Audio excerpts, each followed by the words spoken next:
ഏതാണ്ട് ഒരു മാസം മുമ്പ് ഈ നോട്ടിഫിക്കേഷൻ വരുന്നതിൻ്റെ തെരഞ്ഞെടുപ്പ് നോട്ടിഫിക്കേഷൻ വരുന്നതിൻ്റെ തൊട്ട് മുമ്പ് കൊയിലാണ്ടി മുനിസിപ്പാലിറ്റിയിൽ ഞാൻ പങ്കെടുത്തൊരു ചടങ്ങിൽ സഖാവ് കാനത്തിൽ ജമീല MLA എന്ന നിലയിൽ അധ്യക്ഷത വഹിക്കാൻ എത്തുകയും ചെയ്തിരുന്നു.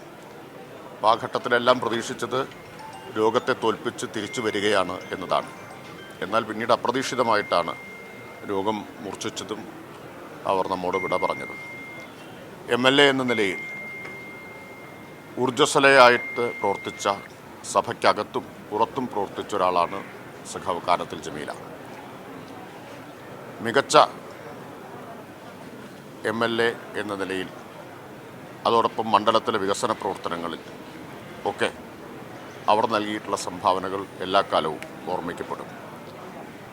1995 ജനകീയാസൂത്രണത്തിൻ്റെ കാലത്ത് ഉയർന്നു വന്ന, തദ്ദേശ സ്ഥാപനങ്ങളിലൂടെ ഉയർന്നു വന്ന ഒരു നേതാവാണ് സഖാവ് കാനത്തിൽ ജമീല.